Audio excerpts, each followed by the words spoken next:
Welcome dear friends. ఈ వీడియోలో industrial psychology నుంచి ఒక వెరీ ఇంట్రెస్టింగ్ టాపిక్. ఇండస్ట్రియల్ సైకాలజీలో మ్యాక్గ్రెగర్ ఆర్గనైజేషన్ సైకాలజీని బాగా స్టడీ చేసిన తర్వాత అతను ఒక పుస్తకం రాశాడు, ఒక book, human side of enterprise అని. ఆయన ఉద్దేశం ఏంటంటే ఒక ఇండస్ట్రీ ఆర్గనైజేషన్, అది గవర్నమెంట్ కావచ్చు, ప్రైవేట్ కావచ్చు, కంపెనీ కానీ, ఒక ఇండస్ట్రీ కానీ, లేకపోతే ఒక ఎడ్యుకేషన్ ఇన్స్టిట్యూషన్ కానీ, స్కూల్స్, కాలేజెస్, ఏదైనా ఆర్గనైజేషనే, ఏదైనా ఫామ్. ఇందులో మేనేజ్మెంట్ ఆశించేది ఏంటి? మేనేజ్మెంట్ ఎప్పుడు ప్రాఫిటబిలిటీ, ప్రొడక్టివిటీ, ఎంత లాభం వచ్చింది, ఎంత ఉత్పత్తి జరిగింది. ఎడ్యుకేషన్ అయితే రిజల్ట్స్, ఎడ్యుకేషన్ ఫీల్డ్ అయితే ఎంత అద్భుతమైన రిజల్ట్ వచ్చింది మనకు అనేది ఆశిస్తారు. It's quite natural on the part of the organisation. Government, ప్రైవేట్కి కూడా చెప్పాను ఏదైనా.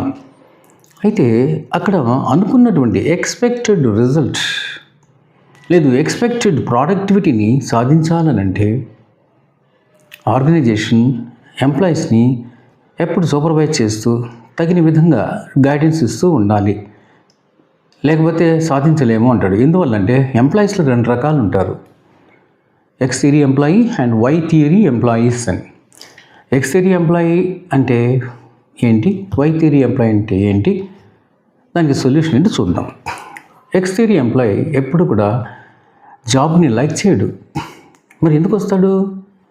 జాబ్ కావాలి సమాజంలో, to have a social image in the society.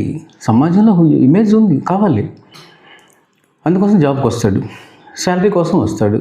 తన సెల్ఫిష్ యాటిట్యూడ్తో, అంటే సెల్ఫ్ సెంటర్డ్ అని చెప్పచ్చు, తన ఒక సెల్ఫ్ సెంటర్డ్ యాటిట్యూడ్తో వస్తాడు. అతను మెటీరియలిస్టిక్ పర్పస్తో వస్తాడు. ల్యాక్ లస్టర్ ఇన్ జాబ్లో అతనికి ఉండేది ఏంటంటే ల్యాక్ లస్టర్, ఏమాత్రం అందులో స్పిరిట్, ఛాలెంజ్, ఇంట్రెస్ట్ అనేది కనపడదు అతనికి. అండ్ లైకింగ్ కూడా ఉండదు. అందువల్ల ఏం చేస్తాడు, అటెన్షన్ పే చేయలేడు, అలర్ట్నెస్ పే చేయలేడు చేసే పనిలో. వర్క్ ఏదో మొక్కుబడికి రిచువల్గా చేస్తూ పోతాడు. అండ్ అది కూడా ఎప్పుడంటే సూపర్వైజ్ కానీ చేస్తే తన ఆఫీసరు అప్పుడు గబగబా యాక్టివ్గా చేస్తాడు. అందులో ప్రెటెన్షన్ సగం ఉంటుంది, నటన. ఇంకా ఎలాగ తప్పదు, చేయాలి కాబట్టి చేస్తాడు. గబగబా కంప్యూటర్ ముందు కూర్చోడు, ఏదో వర్కౌట్ చేసినట్టుగా చేస్తాడు. లేబర్ అయినా అంతే, వాళ్ళ పని యాక్టివ్గా చేసినట్టుగా నటిస్తారు. అండ్ అటువైపు వై థియరీ ఎంప్లాయీ గురించి కూడా ఒక 2 నిమిషాలు చెప్పుకొని తర్వాత మళ్ళీ back we shall come to X theory. But Y థియరీలో ఏంటంటే అన్లాకింగ్ ది ఈజ్ పొటెన్షియల్. తన పొటెన్షియల్ని, తనలో ఉన్న చరిష్మాని అన్లాక్ చేసేస్తాడు. అన్లాక్ అంటే బయటికి రిలీజ్ చేస్తాడు అనమాట. ఎంత పొటెన్షియాలిటీ ఉందో, ఎంత చరిష్మా ఉందనేది అంతా కూడా అన్లాక్డ్ బయటపెట్టి దాన్ని పంచాలి, జాబులు దాన్ని డిస్ట్రిబ్యూట్ చేయాలి, దాన్ని తన యొక్క టాలెంట్ని ఎగ్జిబిట్ చేయాలి అనేటువంటి తపన అతనికి ఎక్కువగా కనిపిస్తూ ఉంటుంది. సో ఆడ ఆర్టికులేషన్, నాట్ ఇన్ వర్డ్స్, అతనిలో ఉండే ఆర్టికులేషన్, స్పిరిట్, ఛాలెంజ్ అనేది not in words but in action, వర్క్లో చూపిస్తాడు ఆ ఆర్టికులేషన్ని.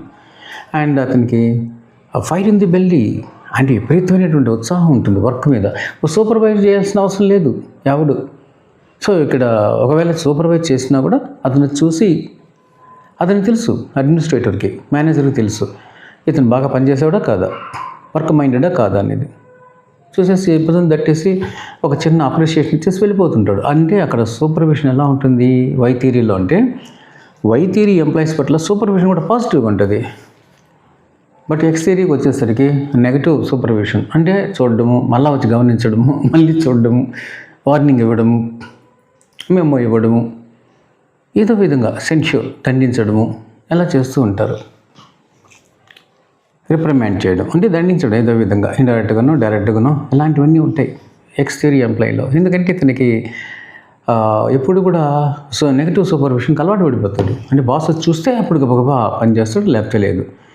సో ఇక్కడ ఏంటి ప్రిడామినెంట్ నేచర్ అంటే ఒక పెసిమిస్టిక్ నేచర్, పెసిమిస్టిక్ స్పిరిట్, లేదు యాటిట్యూడ్ అన్నాం. పెసిమిస్టిక్గా ఉంటుంది యాటిట్యూడ్. ఏముందలే చేసి ఎంత చేసినామని మెచ్చుకునే వాళ్ళు ఎవరు.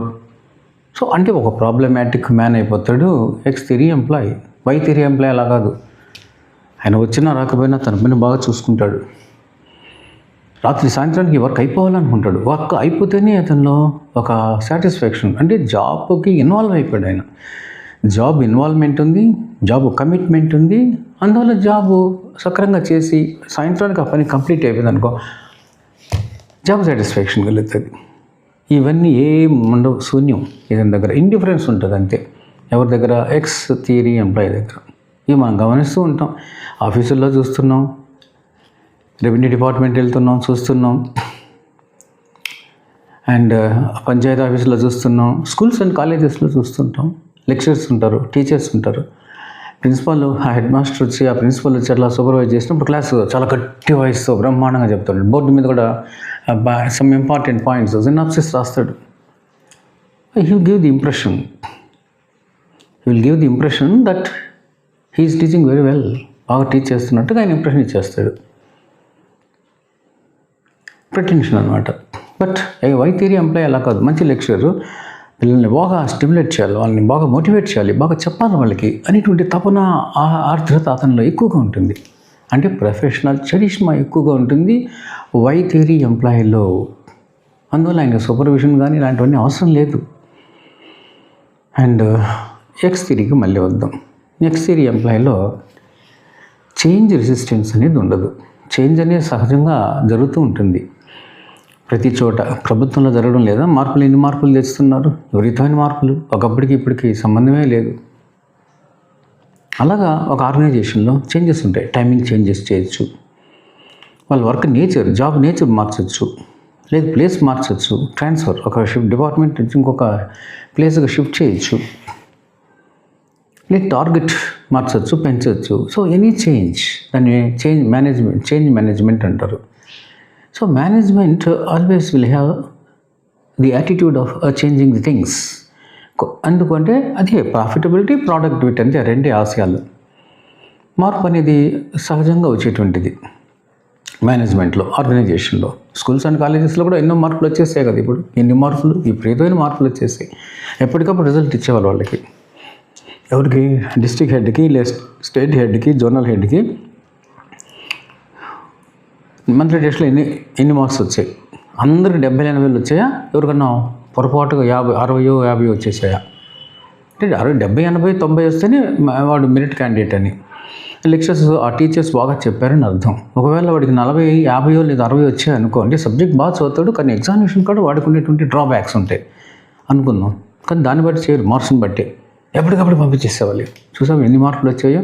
ఒకప్పుడు క్వాలిటీ ఎడ్యుకేషన్ దాన్ని మీద కాన్సన్ట్రేట్ చేశారు. ఈరోజు క్వాలిటీ వద్దు, మాకు క్వాంటిటీ కావాలంటున్నారు. సో చేంజ్, దాన్ని బట్టి మనుషులు కూడా మారాలి. పిల్లలు మారిపోయారు, టీచర్స్ మారిపోయారు. అట్లే ఆర్గనైజేషన్లో, కంపెనీలో కూడా మారిపోతుంటారు. ఒక టార్గెట్ పెట్టినప్పుడు ఆ టార్గెట్ ప్రకారం వెళ్ళిపోవాలి. ఆ చేంజ్ అనేది జరిగినప్పుడు ఈ ఎక్స్ థియరీ ఎంప్లాయీ ఏమాత్రం చేంజ్కి లొంగడు. రెసిస్టెన్స్ అంటారు, రెసిస్టెన్స్ టు చేంజ్ ఇక్కడ. అదే వై థియరీ ఎంప్లాయీకి వచ్చేసరికి any type of change, A change, ఎలాంటి మార్పు వచ్చినా సరే అతను రెడీగా ఉంటాడు, సిద్ధంగా ఉంటాడు, వెల్కమ్ అంటాడు. ఎందుకంటే మొదటి నుంచి ప్రొఫెషనల్ చరిష్మా ఉండేది అతనికి. చరిష్మాటిక్ ప్రొఫెషనల్ చరిష్మా అనేది అతనిలో యాక్సెప్ట్ చేపిస్తుంది. ఎలాంటి మార్పు అయినా సరే, ఈవెన్ ట్రబుల్స్ ఏమైనా వచ్చినా కూడా ఓకే, రెసిస్ట్ చేయగలడు. వీడు అలా కాదు. ఈ ఎక్స్ థియరీ ఎంప్లాయీ పని దొంగ, తప్పించుకునేటువంటి దొంగ కాబట్టి ఇతను వర్క్కి ఎస్కేపింగ్ నేచర్ ఎక్కువగా ఉంటుంది. అండ్ మోస్ట్ ఇంపార్టెంట్ పాయింట్, ఈ రెండింటికి డిఫరెన్స్ ఏంటంటే, ఈ ఎక్స్ థియరీ ఎంప్లాయీని గుచ్చితేనే మాటికి తోముతూ ఉండాలి బాగా. అందుకే కదా ఒక కంపెనీలో ఓరియంటేషన్ ప్రోగ్రామ్ పెడతారు, ఎడ్యుకేషన్ ఇన్స్టిట్యూషన్లో ఓరియంటేషన్ ప్రోగ్రామ్ పెడతారు. ఎందుకంటే వాళ్ళు కొంచెం పాలిష్ చేస్తే బ్రైటన్ అయ్యి, ఎన్లైటన్ అయ్యి బాగా చెప్తారు, బాగా చేస్తారని. ఓరియంటేషన్ ప్రోగ్రాము, సెమినార్స్ ఇలాంటివన్నీ కండక్ట్ చేస్తుంటారు కంపెనీ, ఇండస్ట్రీస్, ఆర్గనైజేషన్, ప్రతి చోట్ల ఎడ్యుకేషన్ ఇన్స్టిట్యూషన్స్తో సహా. అప్పుడు కొద్ది రోజులు అటు పనిచేస్తారు అనమాట ఉత్సాహంగా. ఎందుకంటే దాన్ని ఎక్స్ట్రిన్సిక్ మోటివేషన్ అంటారు. అంటే అవుటర్ మోటివేషన్, వేరే వాళ్ళు బాగా గుచ్చినప్పుడు, ఎన్లైటింగ్ చేసినప్పుడు, అటు పొడిచినప్పుడు అలర్ట్, ఆ తర్వాత మెల్లిగా చల్లారిపోద్ది మోటివేషన్. బట్ వై థియరీ ఎంప్లాయ్కి అసలు మోటివేషన్, అవుటర్ మోటివేషన్, ఎక్స్ట్రిన్సిక్ వాళ్ళు చెప్పడాలు అవి కూడా అవసరం లేదు. అది కొంచెం ఫీడ్ అవుతుంది, అడిషనల్ నాలెడ్జ్గా నేర్చుకుంటాడు తప్ప ఇంట్రెన్సిక్ స్వతహాగానే అతనిలో ఇంట్రెన్సిక్ మోటివేషన్ అంటే ఇన్నర్ మోటివేషన్, అంతరంగికనే అతనికి బై నేచర్ ఇన్నేట్గా వచ్చేస్తుంది మోటివేషన్ అనేది. వై థియరీ చూడు ఎంత తేడా ఉందో ఎక్స్ థియరీ, వై థియరీ. కొంతమంది టీచర్స్ ఉన్నారు, లెక్చర్స్ ఉన్నారు, పాఠం బాగా చెప్పి అద్భుతంగా చెప్పి పిల్లలు బాగా వాళ్ళ ముఖంలో తెలిసిపోద్ది, వాళ్ళ కళ్ళల్లో తెలిసిపోద్ది how far we are teaching well అనేది. ఎంత బాగా చెప్తున్నామో తెలుస్తుంది. అలా వాళ్ళు పిల్లలు సాటిస్ఫై అయితేనే టీచర్ కూడా సాటిస్ఫై అయ్యేవాడు. అలాంటి వాళ్ళు ఉన్నారు. ప్రిన్సిపల్ చూస్తే అలా గమనిస్తే అప్పుడు నటించి 10 నిమిషాలు ఆ తర్వాత వాళ్ళగా చల్లబడిపోయేటువంటి టీచర్స్ లెక్చర్స్ కూడా ఉన్నారు. ఈ టీచర్స్ ఎందుకు చెప్పంటే ప్రతి ఒక్కరు స్కూల్ కాలేజీలో చదువుకునే వస్తాం కదా మనం, అందుకని. సో అక్కడ ఎక్స్ థియరీలో ఎక్సెంట్రిక్ మోటివేషన్ అవుటర్ అంతే, అది టెంపరీ ట్రాన్సిటరీ. ఇక్కడ వై థియరీకి వచ్చేసరికి ఇంట్రెన్సిక్ అంటే ఇన్నర్ మోటివేషన్ తనలో స్వతహాగా రగులుతుంది. అదే ఫైర్ ఇన్ ది బెల్లి అన్నాను కదా, అందువల్ల అది ఆరిపోదు, అది పర్మనెంట్గా ఉంటుంది. సో ఇతనిలో ఆ ఫైర్ ఉండడం వల్ల, ఆ ఇంట్రెన్సిక్ మోటివేషన్ ఉండడం వల్ల వై థియరీలో అతనిలో ఒక క్రియేటివిటీ అనేది ఉంటుంది. అంటే సృజనాత్మక శక్తి అనేది ఉంటుంది. ఆ సృజనాత్మక శక్తి అనేది ఏం చేస్తుందంటే ఆ క్రియేటివ్ పవర్ ఇన్నోవేషన్, కొత్త విషయాలను కనుక్కునేటువంటి ఆ స్పిరిట్ ఇన్నోవేషన్. లెక్చరరు లేదా ఒక టీచర్ ఎలాంటి వీళ్ళకి ఎలా చెప్తే ఏ మెథడ్లో చెప్తే బాగా అర్థం ఉంది, ప్రాక్టికల్గా తీసుకెళ్ళి కొన్ని చూపిద్దాం, కొన్ని విజువల్స్ యాక్చువల్గా విజువల్స్ వేసి చూపిద్దాం. లేదు దీన్ని ఇంకొక లెక్చర్ ద్వారా కూడా గెస్ట్ లెక్చర్ని పిలిపించి అతను ఎలా చెప్తాడో అతని ద్వారా కొంచెం చెప్పించి ఇన్స్పిరేషన్ కలిగిద్దాం. సో ఇన్నోవేషన్, క్రియేటివిటీ అంటారు. అలా ఆలోచిస్తాడు ఎవరు? Y theory. X theory indifferent, అన్నిటికీ పర్లేదు అవసరం లేదు అనుకుంటాడు. అండ్ వై థియరీ ఎంప్లాయీలో లాస్ట్ కన్క్లూషన్, వై థియరీ ఎంప్లాయీలో అన్ని మంచి కోఆపరేషన్ ఉంటుంది, అన్నిటికీ సహకరిస్తాడు. ఎందువల్ల అంటే ప్రతి ఆర్గనైజేషన్లో ఎడ్యుకేషన్ కానీ, ఎడ్యుకేషన్ డిపార్ట్మెంట్ కానీ, లేకపోతే కంపెనీ కానీ, ఒక ఇండస్ట్రీ ఆర్గనైజేషన్ ఏదైనా సరే ఎంబీఓ అని ఒక కాన్సెప్ట్ ఉంది. అంటే మేనేజ్మెంట్ బై ఆబ్జెక్టివ్. ఒక ఆబ్జెక్టివ్ని, యూనివర్సల్ ఆబ్జెక్టివ్ని, కామన్ ఆబ్జెక్టివ్ అంటే ఆశయం, ప్లాన్, ఎయిమ్, గోల్, దాన్ని దృష్టిలో పెట్టుకుని అందరూ డిఫరెంట్ వర్క్స్, ఒక్కొక్కరు ఒక్కొక్క టాలెంట్ వర్క్ని షేర్ చేసుకుంటారు. అంటే ఆ ఎంబీఓ అనేటువంటి దాంట్లో మేనేజ్మెంట్ బై ఆబ్జెక్టివ్లో రకరకాల ఉద్యోగస్తుల యొక్క కోఆపరేషన్ కావాలి. ఆ కోఆపరేషన్ వై థియరీ ఎంప్లాయీలో ఉంటుంది.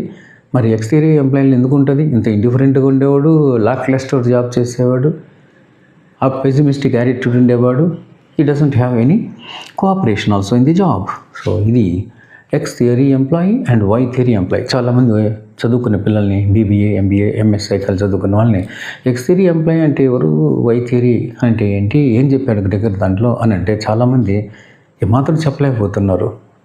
మార్క్స్ ఎన్నని అడిగితే వాళ్ళ పీజీలో లేదా డిగ్రీలో 65 కాదు 70 పైన చెప్తారు, 70, 80 అంటారు.